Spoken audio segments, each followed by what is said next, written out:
Olá galera, bom dia, boa tarde, boa noite, não sei a que horas você tá vendo esse vídeo, mas eu vim aqui para dar início à minha história, ao meu diário, Diário de Débora. Então vamos lá, o ano foi 1992, isso eu sei com exatidão que eu nasci nesse ano, porque enquanto eu estava no orfanato, a Justiça fez um pedido para o Instituto Médico Legal do estado do Rio de Janeiro para fazer um exame que eles fazem geralmente em pessoas mortas, né? Indigentes, achado, ao qual eles não têm ciência da família, não tem notícias.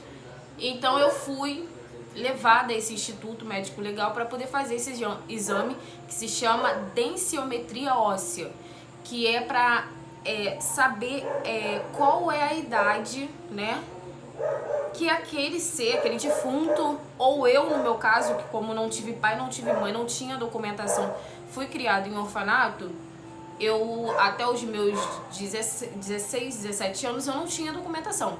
E depois eu vou mostrar pra vocês, minha certidão tá ali. Quando é que a minha certidão saiu, eu lembro até hoje. Foi no dia 15 de setembro de 2009. E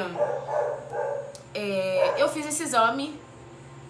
E o exame indo pro fórum, o fórum pediu que eu escolhesse uma data de aniversário. E eu fiquei pensando, falei, que data que eu vou escolher? Eu não quero escolher depois da data que eu nasci. Então, vamos escolher o quê? Dia 1º de janeiro. Porque eu vou passar pela minha data e aí eu sei que eu vou estar naquela idade ali aproximada do meu aniversário. Então, eu escolhi, né, essa data, dia 1º de janeiro de 1992. O meu sobrenome também foi doado pelo governo, pelo estado, né? O meu nome, ele não veio de nenhuma outra pessoa, o meu nome simplesmente veio do governo, do estado, né? E vamos lá. Minha mãe, aos meus 3 anos de idade, mais ou menos em 1995, ela acabou me abandonando, eu e os meus irmãos. Mas eu só iria saber isso 25 anos depois, a real história. Mas aos 25 anos que eu iria, de fato, saber o que tinha acontecido. Mas voltando, né, vou lá para a história que eu constituí até os meus 25 anos. Minha mãe me abandonou, eu tinha 3 anos de idade. Eu tenho alguns flashes de memória. Eu sabia que eu vivia na rua, isso eu tinha ciência. Eu tinha uns flashes de memória quando a minha família fazia sopas em latas de tinta. E eu sabia que era uma praia porque eu lembrava nos meus flashes de memória que havia uns pés, sabe, de coco, de palmeiras, sabe? E ali tava toda a minha família reunida, sabe, fazendo sopa naquele caldeirão. E eu lembro que eu tava na areia, e isso por volta dos meus 3 anos. Então eu tinha esses flashes de memória. Então eu tinha mais ou menos noção, ao decorrer da minha vida, que a minha família poderia ser moradores de rua. Então, com essa idade, eu fui encontrada pelo Conselho Tutelar. Não, na verdade não. Eu fui para uma família, antes de ir para o Conselho Tutelar, eu fui para uma família que passou, né, uma cobradora de ônibus, ela me pegou pra eu não pular no rio, porque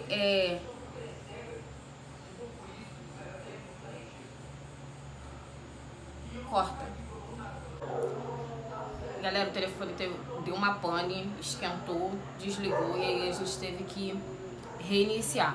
Mas eu parei na parte em que, na noite específica, né, que eu fui tratada por psicólogos e eu tive que desenhar depois como foi, né, eles queriam entender de onde que eu surgi, quem eu era, sabe, parecia uma alienígena. Pum, caí de paraquedas, ninguém sabia de onde que eu vim. nem quem eu era, nem quem era minha família, nem nada. Então, nessa noite, eu passei por psicólogos, né? Pra eles puxarem a minha memória, puxarem as recordações, pra eles entenderem um pouco de quem eu era. Eu tava na rua andando, né? Aos meus 3 anos de idade, chorando muito.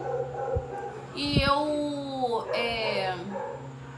lembro que eu escutei uma voz dizendo que era pra me pular naquele rio, que aquele rio ia me levar até a minha casa. E eu falei, nossa, eu quero ir pra casa. E eu lembro que eu era muito pequenininha e tinha duas barrinhas assim, né?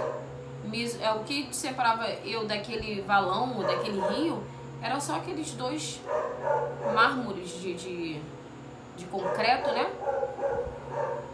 E aí eu tentei subir e quando eu ia pular, eu vi uma luz, sabe? Ela desceu muito rápido, aquela luz era branca, brilhava muito e ela me empurrou pro lado oposto. Eu caí no chão, mas eu também não me machuquei, eu não senti dor, sabe? Era como se ao mesmo tempo tivesse um monte de almofada ali embaixo, eu pum, caí ali. E eu fiquei com raiva daquela luz, e eu chorava, eu quero pra casa, eu quero mamãe. Tinham até passado um casal, me deu um cachorro quente, né, que hoje se me der é desse tamanho, mas na época era desse tamanho, eu tinha 3 aninhos. Eu falei que ia pra casa e me deram um cachorro quente, mas pelo menos eu não fiquei com fome, né? Eu comi o cachorro quente, era muito grande, comecei pelo meio, fui comendo, até o ato de eu tentar pular ali, porque a avó tinha me dito que ali eu ia encontrar o caminho de casa. E aí, passando-se uns 30, 40 minutos, eu ali no chão chorando e olhando para aquela luz, porque a luz não saiu dali, e eu olhando para ele chorando, porque eu queria ir para casa, sabe? Eu não queria ficar ali. Eu tava na rua, sabe? Eu só tinha 3 anos, eu era um bebê. E aí eu queria pular naquele rio, né? Eu queria ir pra casa. Até que parou um ônibus, né? Desceu pessoas e a cobradora de ônibus me viu lá chorando, né? E aí desceu do ônibus, olhou pra um lado, olhou pro outro, não viu ninguém. Ela me pegou e me levou pra casa dela, né? Não sei se foi pra casa dela ou do motorista, eu não lembro muito bem. Aí eles ficaram decidindo o que ia fazer comigo. Até que eles pegaram e falaram que tinha uma família pra ficar comigo e tal. Aí eu fui morar com essa família, né? Um tal de Marcelo e... sei lá, não lembro muito do nome do casal. Só que eu fiquei com eles até os meus 4 anos e meio. Eu apanhava muito, eu era muito maltratada. Eles me queimavam de cigarro. Eu lembro que eu sofri muito. Traumatizante, assim por te dizer. Foi muito traumatizante. Então, um dado momento, eles me deram a uma família, né? Uma família que eu creio que foi propósito de Deus. Essa família era cristã. Então, eu fui conhecer Deus com o meu já 7 anos, eu acho, né? 6, 7 anos, não vou saber dizer com exatidão. E eu fui conhecer Jesus. Conheci Deus, eles eram cristãos, me apresentaram Deus, eu me apaixonei por Deus. E depois, ela não podia ter filhos. Então eles queriam adotar uma criança. Então eles me deram para essa família. E aí depois de um tempo, eles começaram a me querer de volta, sabe? Me tirar da família. E consequência disso, ela acabou descobrindo que estava grávida. Então, para ela não fez muita diferença. Ela não ia brigar, porque ela estava recebendo uma bênção de Deus que acho que era tão esperada, era o sonho. Ninguém esperava que ela pudesse engravidar, e ela engravidou. E ela me devolveu para essa família. E aí começou novamente os maus tratos, começou de novo, sabe? Eles me queimar, me bater por qualquer motivo, né? Aí eu sempre era culpada de tudo que dava errado, eu era tudo que não dava certo era eu. E eu fiquei lá, mas assim, eu lembro que eu era muito responsável, sabe? Desde sempre eu deixei a minha casa, a casa que não era minha deles, né? Eu que arrumava isso, 7, 8 anos, mais ou menos. Acho que sim, por essa idade aí. Eu que arrumava tudo, eu que deixava tudo arrumado, eu que dava comida pro cachorro. Então eu tinha uma responsabilidade na minha idade que eu não deveria ter. Eu deveria estar curtindo a infância, mas na verdade eu estava me protegendo de pessoas ruins que me faziam mal. E eu não conseguia. Aí um certo dia ela chegou pra mim e falou assim, Débora, eu não sei nem se foi eles que me deram esse nome, mas eu creio que não, porque depois quando a minha família me encontrou 25 anos depois, eu descobri que meu nome realmente era Débora. E aí, Débora, a gente conhece umas pessoas que conhecem sua mãe, uma família, nós vamos te levar até lá e eles vão te entregar pra sua mãe. Aí eu fiquei feliz, né? Me levaram e tal. Aí vieram com uma foto da minha mãe, mas eu tinha uma raiva da minha mãe que era estranho, sabe? Eu não sabia explicar. Eu tinha lembranças do meu pai, eu lembrava do rosto do meu pai, eu lembrava que meu pai era um pai maravilhoso, mas a minha mãe eu não tinha memória dela, eu não tinha. E eu sempre que eu pensava na minha mãe, o rosto dela era borrado, sabe? Eu sabia como era o cabelo, eu sabia como era a cor da minha mãe, mas o rosto dela era borrado, eu não sabia, eu não conseguia lembrar do rosto da minha mãe. E eu sempre falava assim, não, meu maior sonho não é conhecer minha mãe, meu maior sonho é conhecer o meu pai. E aí eu peguei e decidi que ia esperar lá, né? Aí passou-se um tempo, não sei quanto tempo, o senhor da casa, que eu chamava de avô, ele tentou me molestar por diversas vezes. Então eu fugia, né? Minha avó saía pra trabalhar e ele vinha. Eu lembro que na época eu era muito apaixonada pelo programa do Raul Gil. Era uma única coisa, acho que eu conseguia ver na televisão. Jovens Talentos, né? Talentos Kids, essas coisas assim. E toda vez que a minha avó ia trabalhar, o meu avô vinha pra me molestar. Eu lembro que nessa fase foi onde eu tive muitos ataques espirituais. Eu via muitos demônios. Eu tinha contato físico com demônios. Era coisa se materializava, sabe? Eu sentia me empurrar, me puxar. Eu fui muito açoitada espiritualmente. Eu tinha muito medo. Eu dormia numa única posição até o dia amanhecer. Eu via bonecas se mexendo, sabe? E eu não sei se eram coisas psicológicas por tudo que eu tava passando, mas assim, foram ataques espirituais que só foram passar depois de muitos anos mais tarde. Então eu sofria muito ataque espiritual, muito mesmo. Tipo assim, parecia que eu tava sonhando que tinha uma mão me levantando e quando eu ia botar a mão, tava a mão ali. Eu saía correndo da cama, eu sentia me puxando e eu acabava parando pro outro lado da cama, sabe? Me empurrava, eu caía no chão, eu vivia, sabe, caindo da cama. Então tinha muitos ataques espirituais. E eu creio que sejam ataques espirituais, porque a minha filha Rebeca, ela também teve bastante ataque, né? Depois ela vai fazer um canal pra ela também, então vocês vão saber um pouco da história da Rebeca, como foi o processo dela de batismo e tal. Mas vamos voltar ao assunto. E aí eu fugia. Quando eu ia buscar abrigo lá em cima, né, que tinha uma tia, né, eu lembro que era um morro, eu subia lá em cima, chegava lá, o meu primo queria me molestar. Então o que eu fazia? Eu dormia pela rua, eu entrava nas casas para roubar comida, né, e minha avó ficava igual louca, correndo atrás de mim, me procurando, não me achava. Até que um dia ela me achou e eu falei que eu não queria voltar porque o meu avô tava tentando me estrupar, ele fazia, né, eu queria que eu fizesse sexo oral nele, entre outras coisas.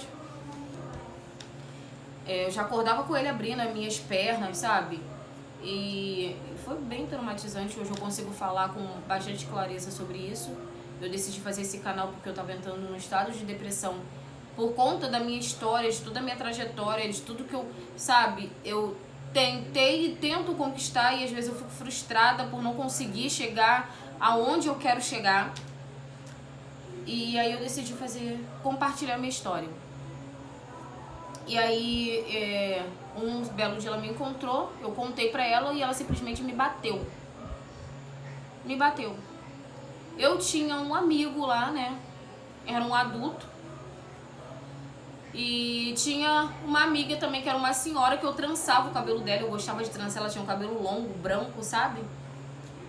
E eu passava lá nela, fazia as trancinhas nela e depois eu ia lá no meu amigo, todo dia de manhã, né? Porque eu acho que era uma favela, mais ou menos, porque era a minha casa aqui, tinha várias casas, a casa dele aqui e a casa da vozinha ali. E aí todo dia eu ia lá perturbar ele. Aí, aquela coisa de criança, moleca, né? E ele era como se fosse uma referência de pai pra mim. E eu conversava muito com ele, eu gostava muito dele. Eu zoava, ele brincava, era o meu amigo. Ele devia ter uns 40 anos, eu uns 7, 8 anos. E aí ele morava com um amigo dele. E eu lembro que ele estava em crise, né? Mas eu não me recordo muito bem. Eu sei que um belo dia eu cheguei lá porque o amigo dele tinha saído pra farra. E ele não fez a comida quando o amigo chegou, não lembro. Eu não sei muito bem qual era o tipo de relação que eles tinham. Eu sei que teve uma briga, ele quebrou umas garrafas na cabeça do meu amigo, meu único amigo, e esse meu amigo veio a falecer. Então ali eu já fiquei muito mal, porque ele era o único amiguinho que eu tinha. Na época eu não frequentava escola, mas eu já sabia ler, porque a outra família que eu tava me botou num tipo de explicadora. Então eu com 5 anos eu já conseguia ler, eu já lia. Mas eu não estudava, nos meus 7, 8 anos eu não estudava. Eu fui estudar mesmo com 9 anos. 8, 9 anos, E aí ela pegou e... ele pegou e morreu, a única pessoa que eu gostava. A velhinha eu não lembro se morreu também, mas eu lembro que eu não via mais ela, então eu fiquei sozinha. E acabou que nesse tempo eu desenvolvi uma doença que eu acho que era furúnculo, não sei muito bem, não vou dizer que era, mas eu fiquei com muitas pelo corpo, então eu só podia comer arroz, sem sal, sem óleo, com beterraba e tomar bezetacil. Toda semana eu tive que tomar bezetacil. Eu não lembro se foi lepra, eu não lembro o que foi, mas eu tinha que toda semana tomar bezetacil. Até aquilo dali sumir. E não ficou nenhuma marca. Depois, tá quente? Depois Por que tá sobrando? E aí eu fui, peguei e falei, tem nada que me prende aqui. Eu vou fugir. Quando eu pensei em fugir, eu falei assim, eu vou voltar lá pra família, né? Família que era cristã. Eu vou voltar pra lá, vou pegar o trem, vou pra lá. E eu lembro, se eu não me engano, naquela época a passagem era R$1, R$1,50. Não lembro, mas eu acho que era isso. Mas eu não pagava passagem. E aí eu peguei e fui, né? Falei, eu vou voltar pra tal lugar. Eu sempre fui muito inteligente, sabe? Muito inteligente. E eu sempre ouvi a voz de Deus. Sempre. E eu falei, eu vou pra esse lugar. Aí eu fugi. Preparei uma bolsinha, uma mochilinha. Botei um Nescau, um leite, um biscoito, uma roupinha e perna pra quem tem. Meti meu pé. Eu falei, aqui eu não fico mais.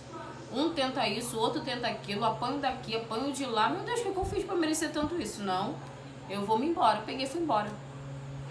E aí eu parei numa estação, peguei um ônibus, né? E eu lembro que da estação, da onde eu peguei o ônibus pra estação, não foi muita coisa. E aí depois eu tive acesso ao meu processo e é uma coisa que eu pretendo fazer. Eu vou entrar em contato com o Fórum de Belfor Roxo, né? E vou pedir toda a xerox do meu processo desde o ano que eles me pegaram até o ano que eu saí da responsabilidade do governo. Para poder mostrar aqui para vocês processos, exames, pedidos, processo, isso, aquilo. Eu tive que fazer acompanhamento com psicólogos, florenses, entendeu? Passei por muitas coisas, muitas etapas que se eu botar aqui não vou conseguir falar, mas eu pretendo futuramente fazer um livro, ir para uma editora, contar e em detalhes eles saberem encaixar de forma a que vocês possam entender a minha história completa, sem pulos, porque a gente vai conversar, vai pensar, vai repuxar a minha memória para poder encaixar tudo certinho. E aí ela pegou e eu peguei e fugi. Aí eu parei nessa estação de trem, e aí tinha uma mulher com um menino lá, acho que ele tinha uns 17 anos. Aí ela pegou e falou pra mim: menininha, tu tá indo pra onde? Eu falei: tô indo pra casa de fulana. Ela falou: não, mas tu tá sozinha? Eu falei: tô sozinha. Não, minha filha, aqui ó, meu filho grandão, eu trago ele, acompanho ele, você sozinha? Não, não pode não. Eu falei: não, eu vou pegar o trem. Ela: não vou deixar você pegar o trem não. Aí ela pegou e me levou pros guardas, porque ela já ficou horrorizada, porque ela tava sentada, ela me viu vindo pela linha, né? Eu vim pela linha de trem e subi. Aí ela já ficou horrorizada por ali. Aí ainda eu não tá acompanhada, foi pior ainda. Aí ela me levou pra cabine lá da Supervia, né? E os segurança tudo me perguntando. Eu falei que eu não tinha família, que eu tinha fugido. Deus me livre que eu ia falar que eu tava naquela família lá, né? Eu falei: não tenho ninguém, eu moro na rua. E eles falando lá alto, né? Criança encontrada na estação, lá no alto-falante deles. E eu um pouco, tipo assim, assustada, né, com eles. Eram pessoas boas. Pela primeira vez, eu acho que em anos, eu tinha encontrado pessoas boas que estavam querendo me ajudar a fazer algo por mim. Estranho, né? Me ofereceram comida em quantidade, mas eu tava com meu leitinho e meu Nescauzinho dentro da bolsa, que eu não sou boba, né? Eu não ia fugir e ficar com fome, né? Até porque antes de eu sair, eu deixei tudo arrumadinho, ainda dei comida pro cachorro, e eu lembro muito bem disso.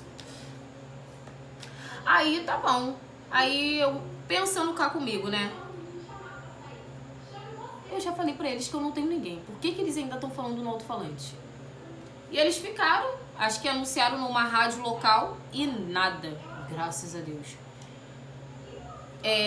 O conselho tutelar foi acionado e eles me levaram para um orfanato chamado Tia Lia, que eu tive pesadelos naquele lugar durante anos e anos.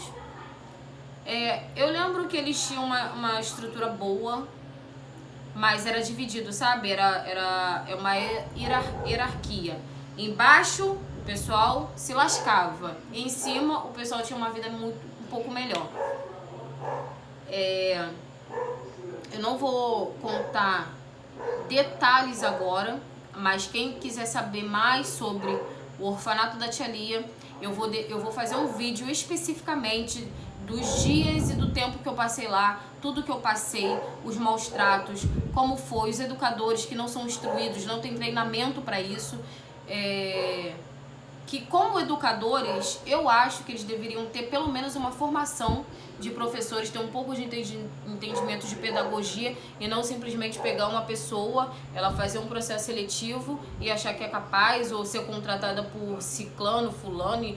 E teve um orfanato que eu fiquei que era praticamente a família inteira. O motorista era o marido, uma educadora era a mãe, aí a outra era a cunhada, entendeu? Eu acho que deveriam ser pessoas capacitadas. Isso é uma coisa que eu vou lutar pelas crianças, né? Pelos nossos direitos que as crianças não têm. E o pior de tudo é quando você faz a maioridade e simplesmente o governo acha que não tem mais obrigação com você e te joga pro mundo para você se virar. Então, a grande maioria, a grande massa das crianças e adolescentes e futuros adultos que saem do orfanato, que se tornam marginais, ou vão para prostituição, ou vão para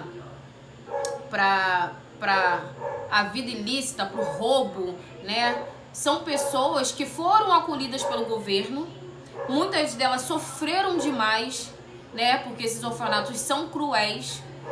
E aí fez 18 anos, o governo faz o quê? caga. Ó, não temos mais responsabilidade, já fez sua maioridade, caça tua vida, vai se virar. E aí a pessoa sai do orfanato sem família, sem nada, e ela se vê no mundão de Deus. E o que ela vai fazer? Do que ela vai viver? Porque não tem uma continuação, não tem um acompanhamento para manter esses cidadãos, essas cidadãs fora. Nem todo mundo é uma Débora. Nem todo mundo tem garra. Nem todo mundo tem Deus para guiar. Então se tornam pessoas revoltadas, pessoas que vão para os caminhos errados. Por quê? Porque não tem uma estrutura, porque não tem pessoas para instruir e porque o Estado, o governo abandona, simplesmente abandona. Pode desligar. Olá, galera, voltei para falar sobre o orfanato 1. Primeiro orfanato, né? Quando eles me capturaram lá na estação de trem, fui para a posse do conselho tutelar e me levaram para o orfanato. Cheguei lá no orfanato, eles me botaram na escola, eu ia e voltava para a escola sozinha. Eu tinha bastante coisa, eles recebiam bastante famosos lá, sabe? Eu lembro que até o grupo o Molejão ia lá, levava muita, a gente ganhava muita coisa mesmo. Mas chegou um tempo que eu acho que eu fui criando mais consciência das coisas. Eu apanhava demais lá, muito sempre. E eu tinha muito medo de escuro. Eles pegavam e me colocavam no escuro. E eu tinha muito medo. Tipo, eu vivia de castigo. Eu creio que eu não fui uma criança fácil, mas levando em consideração tudo que eu já tinha passado até aquele momento ali, eu merecia um tratamento melhor, eu merecia uma atenção melhor, eu merecia um acompanhamento melhor. E só o que eu recebi foi coça, só o que eu recebi foi passar fome, só o que eu recebi foi ser torturado. E eu lembro que eu fazia xixi na cama, né? Então todo dia eu tinha que ficar no quintal com o lençol estendido até secar a minha urina. Depois eles pegavam uma varinha de goiaba, que já estava com óleo e no sol para não quebrar, e batia na gente, que fazia xixi na cama, e a gente ficava sem café. Então, foram anos, né, muito tempo lá, mas assim, eu não vou falar que eu não aprendi muita coisa. Eu aprendi a fazer artesanatos, eu aprendi a fazer muita coisa, e aprendi, acima de tudo, a não ser igual a eles. Porque na minha vida, tudo que eu passava, eu falava, eu não vou ser assim, eu não quero isso pra mim. E meus filhos nunca vão passar por isso. E eu apanhei muito, apanhei. Eu estudei, meu primeiro colégio foi o Colégio Estadual Parque Elian. Isso tem como eu provar pra vocês depois ali no meu histórico escolar. Eu vou tirar umas fotos e vou postar pra vocês. E aí, foi meu primeiro colégio. Sempre fui uma aluna muito boa. Eu sempre fui muito, ou por assim exagerar, extremamente inteligente. Eu era muito inteligente, mais do que hoje. Eu não explorei isso, mas eu era muito inteligente. Quando eu tava na 4ª série, eu fazia provas, sabe, do primeiro ano. Eu era apaixonada por matemática e eu era muito inteligente, muito. Não bastava me ensinar uma vez e eu não esquecia mais. Eu era muito inteligente mesmo. E aí eu lembro que quando eles foram me botar na escola, foram me botar no primeiro ano, mas eu já acho que eu tava com 8 anos, né? Então eu tava atrasada para aquela turma. Mas quando eles me matricularam no primeiro ano, no CA. E aí a professora falou que não dava pra me ficar, porque eu era muito avançada e eu já sabia ler, e que não dava pra ficar comigo naquela turma. Aí eles pegaram, me botaram pra fazer uma prova do primeiro ano, e aí eu fui pro primeiro ano. quando eu cheguei no primeiro ano, a professora também fez a avaliação e falou que eu estava muito avançada para estar lá, porque eu já li, eu sabia todas as contas e eu era muito inteligente para estar naquela turma. E meio que ela estava me atrasando, porque ela estava numa etapa com as crianças que eu já tinha passado essa etapa e eu estava avançada. E eles fizeram mais uma prova do segundo ano e aí eu me botaram pro segundo ano. E aí no segundo ano se repetiu e aí pararam comigo no terceiro ano. Acho que era a cada 6 meses eu fazia a prova, pra ver aonde que eles iriam me encaixar. Aí eu parei no terceiro ano e fui, estudei, só que os maus tratos não paravam, né? E toda vez que eu apanhava aqui alguém diferente lá, eu tentava contar, mas eu tinha medo, porque eu sabia que se eu contasse depois eu ia apanhar muito mais, e quem ia fazer alguma coisa por mim? Sabe? Eu tive durante muito tempo trauma daquele lugar, eu tinha pesadelos com aquele lugar, eu tinha medo de ir lá visitar. E quando eu fui visitar lá, depois de muitos anos, eu já era mãe, que eu fui visitar lá, eu fiquei assim, com pena daquelas crianças, porque eu tava lá, sabe? Eu já fui uma daquelas crianças, eu sabia o que aquelas crianças passavam. Tanto que quando chegou um momento que ela me deixou sozinha, e detalhe, pra mim lá, eu tinha falado, na época, com o pai do meu filho, eu falei, olha só, vou visitar o orfanato onde eu fui criado, o primeiro orfanato, mas eu te peço só uma coisa, se eu não voltar, você vai atrás, porque me mataram. De tanto trauma que eu tinha daquele lugar. Eu tinha trauma, mas eu precisava ir lá. Na verdade, eu queria denunciar aquele lugar. E eu não fiz. Eu me acovardei. E aí eu fui lá visitar aquele lugar, mas com muito medo. Eu entrei com medo, sabe? Eu olhava para aquele lugar, sabe? Onde eu vivi, onde eu apanhei, onde eu fui maltratada. Empurrada da escada, eu rolava, sabe? Eu apanhava, eu vivia toda marcada. Passava fome, sabe? E eu fui, peguei e falei assim, eu vou lá. E aí, em um dado momento, quando ela me deixou sozinha no refeitório com as crianças, eu chamei eles, assim, pra pertinho e falei, e aí, vocês são maltratados? E eu comecei a perguntar algumas coisas que eu passei, que eu tinha como lembrança, e aí algumas crianças falaram que sim e tal. E eu saí dali decidida que eu iria correr atrás, mas eu não sabia até hoje como eu faria aquilo, sabe? Ali era menos pior do que o lugar que eles vieram, sabe? E eu acabei me acovardando também com a minha vida um pouco de cabeça pra baixo, muitas coisas resolvendo, eu tava com um filho novo. Então, correndo atrás da minha documentação, porque eu não tinha documentos, né? Porque quando eu fui tirar minha documentação, que o juiz concedeu minha certidão, não tinha nada, sabe? Eu tinha uma certidão que só tinha nome, nada, nem a minha cor constava naquela certidão. Então, eu tive que entrar em contato com a rede de jornal Extra. Eu pedi a eles para fazer uma matéria sobre a minha vida, e a matéria que eles fizeram foi matéria de 2 páginas, página principal do jornal Extra, e eles botaram uma certidão de nascimento enorme com uns números e escrito assim, uma página em branco. Foi o que eles postaram.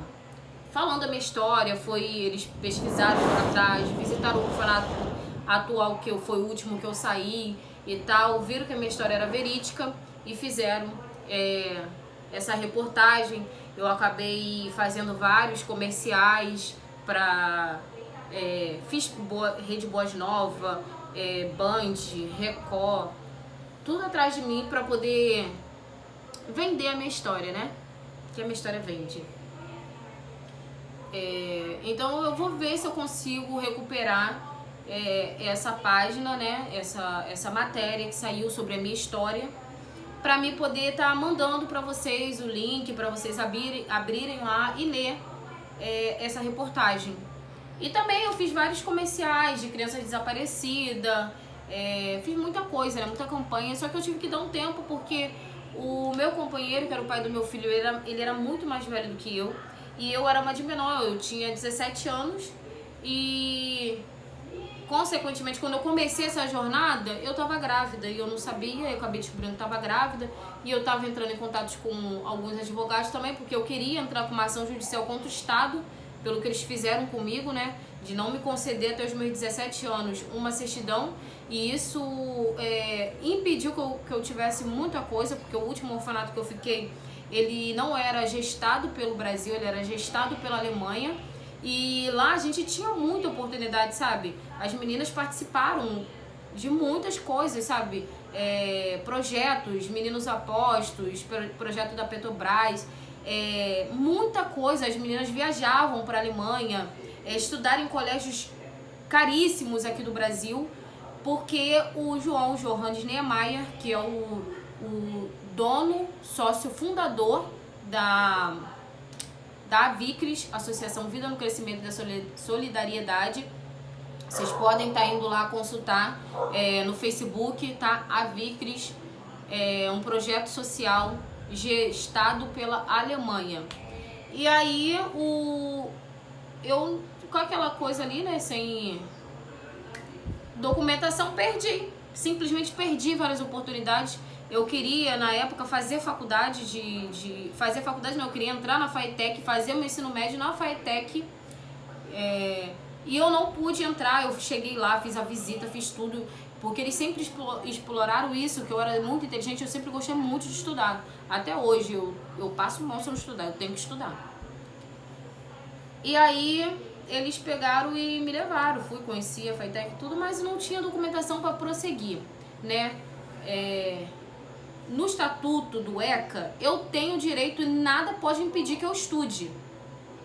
Mas tem algumas coisas algumas instituições que já não conseguiam aceitar, entendeu? Mas um colégio estadual poderia me formar normal, né? Mesmo sem a minha documentação.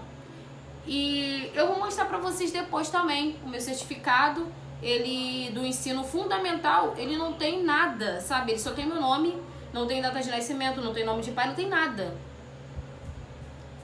E aí eu fui, tá bom, estudei, me formei, mas perdi essa oportunidade.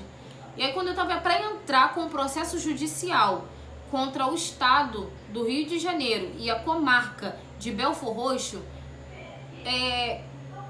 umas 2 semanas depois, ou 3 semanas depois que a matéria foi ao ar, e na matéria tava lá que eu iria entrar com um processo contra o Estado, pelo que eles fizeram comigo, me negligenciaram, a minha certidão chegou. E chegou a tão sonhada certidão, e eu fui lá correr, porque na minha cabeça era: como eu vou registrar o meu filho? Ele só vai ter pai? Ele não vai ter mãe? Como eu vou registrar uma criança sem identidade, sem CPF, sem nem ser um cidadão? Porque eu não era. Se eu morresse, gente, eu ia ser enterrada como indigente, porque eu não tinha documento, eu não era ninguém, não era nada. Eu não tinha como fazer uma inscrição no CPF.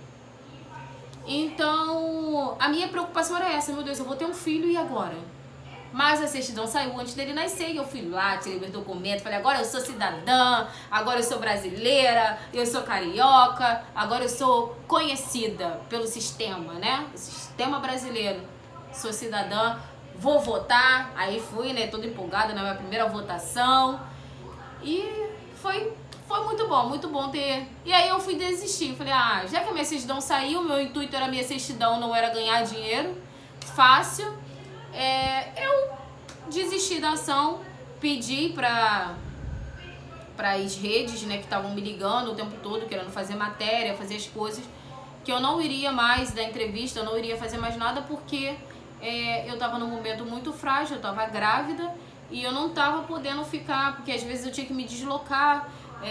A Boas Novas, se eu não me engano, era em Jacarepaguá, então eu tive que me deslocar de Belford Roxo para lá, para fazer comercial, né? O diretor até falou que eu era muito bonita nas câmeras, que era para me fazer teatro, e depois procurasse ele iria me contratar, porque ele gostou de como eu apareci nas câmeras, que eu chamava muita atenção, né? Era uma fisionomia diferente, né?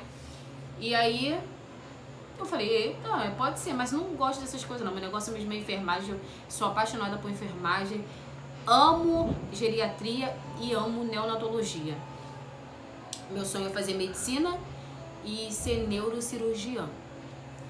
Então, eu fui, tirei meus documentos e aí a gente vai fazer um vídeo, né, para cada um dos meus filhos, né? Vai ser o vídeo do Luan, o vídeo da Rebeca, o vídeo do Luiz e o vídeo da Sofia.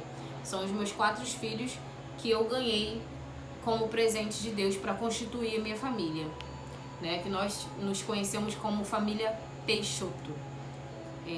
Sou eu e os meus filhos e mais ninguém. Eu, meus filhos e Deus e mais ninguém.